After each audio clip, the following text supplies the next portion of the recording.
Welcome back to another reading and correcting of Clemson by me, Kindar of the Tiger Rights, and Kai, the Tiger Supervisor. Today we are doing chapter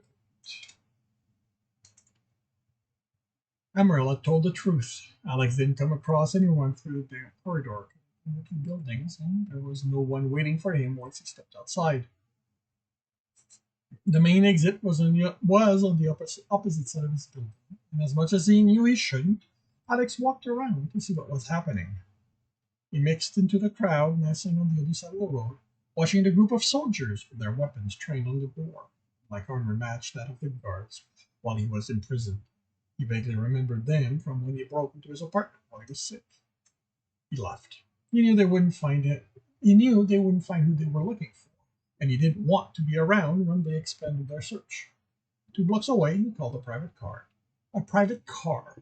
He didn't like them, they were expensive, and added to the road congestions. He preferred taking the transit system to the port, but time was an issue. He would have taken one when he ran from he would have taken one when he ran from Luminex, but they took away the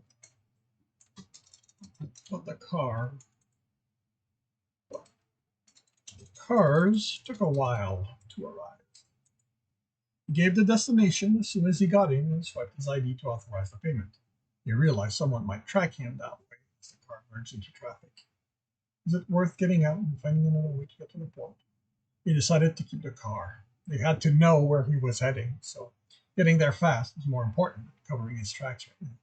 But he promised himself that as soon as he had time and access to a decent system, he'd work on a way to hide his financial transactions. It took an hour for the car to reach the port, and Alex spent the entire trip searching for pursuing vehicles. He didn't see anything that screamed corporate security around him. The airspace was clear. Cars weren't allowed to fly in the city, even if most had the capability. The airspace above the road was reserved for the emergency vehicle only.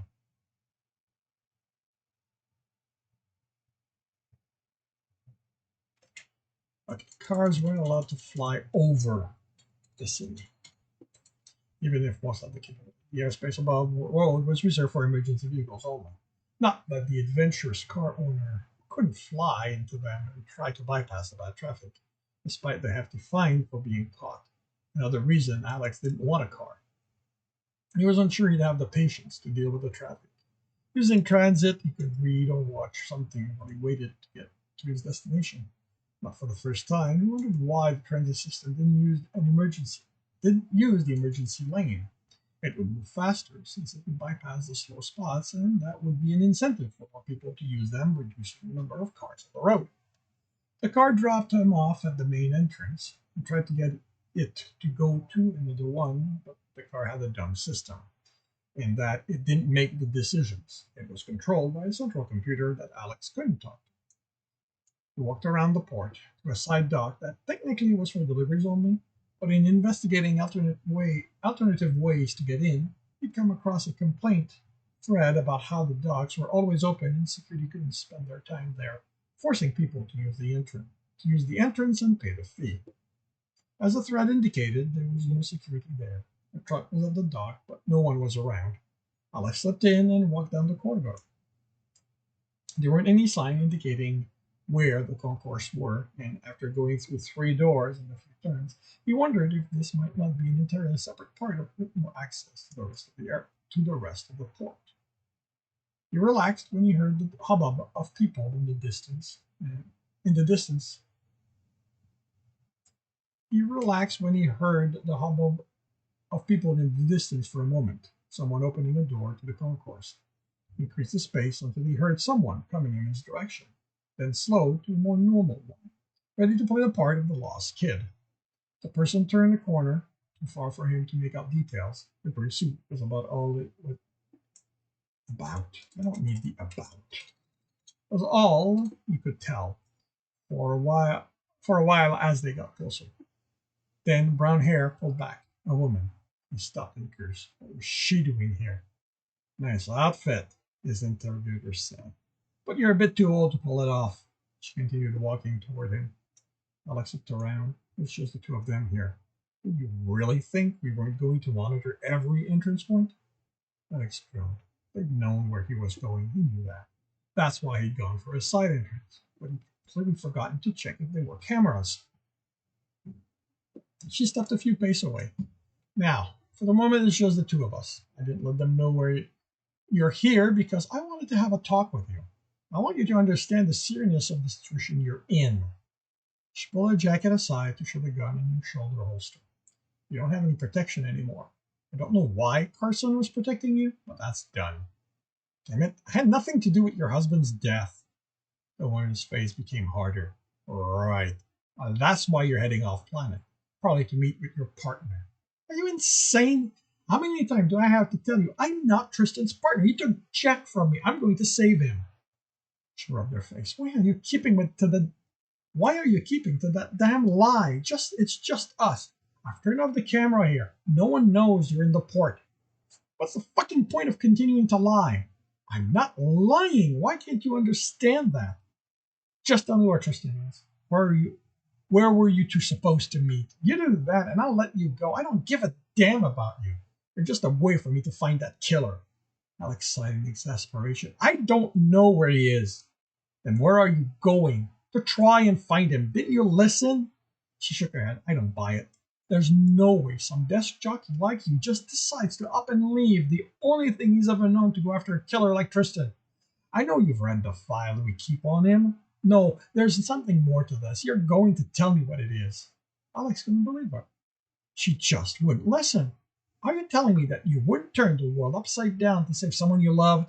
That you wouldn't leave everything behind if there was even one chance you could get your husband back? Anger flashed in her eyes, but then surprise. You love him? You actually love that monster? What? No, I love... What is wrong with you? He's a killer. He murdered my Tom. He's killed hundreds of people with his bare hand. What? You like it rough? Humans just aren't rough enough for you? We're too soft? You can only get off when an alien has his way with you? Is that it? Shut up! Alex growled, felt his hand tighten on the case's handle. What? You don't want me pointing out how sick it is that you need one of those things to shove there? Shut the fuck up! Or what? What's the fuck computer shrink going to do? They're going to deny that you like being denigrated? Treated like a thing? How much begging did you have to do before you shoved it up your ass? Or did he make you lick it? Jack loves me. What we had was right. That Jack of yours is a monster, a killer. That's what you love. You hate yourself so much you want him to hurt you. Well, you at least admit that. You want to be punished because you're human. That's all that Jack is, someone to hurt you because you weren't born one of them. Don't say that about Jack, Alex growled. His hand squeezed the handle of the case so hard his knuckles were turning white. Jack cares about me. He loves me. She snorted and took a step, only to stop. She snorted and he took a step, only to stop when she glared at him. You're going to take me to him. I don't fucking care how nice you think he is. I'm going to avenge Tom. Alex opened his mouth to scream at her, but in the distance, a door opened and banged closed. She didn't react to the sound, never taking her eyes off him. The steps were faint, but coming closer. Someone spoke, the words too soft to be understood, but the tone clipped, precise. She cursed under her breath. She turned away from Alex and opened her mouth to yell something. Alex acted without thinking. He closed the distance, and the case was moving in the dark, just as she noticed him. He reached for the holster under her jacket. She reached for the holster under her jacket, but the case hit her on the side of the head first. She dropped to the ground and didn't move. She was alive. She was breathing, and Alex felt like kicking her for the horrible things she'd said about Jack. It was Tristan she was pissed at. Didn't she realize it? He was so angry at her. He wanted to bash her head in with the case over and over. He might have done it, but someone spoke, still too far to make out what he was saying. It was a reminder Alex couldn't be caught here, not with her unconscious at his feet. He ran by the two guards, and one of them called after him, but Alex ignored them. He reached the door and opened it, the sounds of the concourse enveloping him. He went to the first bathroom he saw in the stall and changed clothing. He gave himself a moment after that to catch his breath. He was pretty sure she was still alive. He didn't think he committed murder. He hoped he hadn't, because he being wanted would make it hard to go after Tristan. He couldn't stay here any longer. He didn't bother hiding the shimmering jacket and pants. He headed for the public transport to the station and to a ship that would get him on his way to rescue Jack. And this concludes Chapter 8 of Crimson. If you're enjoying this, please leave a like. If you want to know when the next one's going to be, subscribe, hit the bell, share with your friends. If you want to read the whole book as well as the other in this series, they're available on all major e-retailer.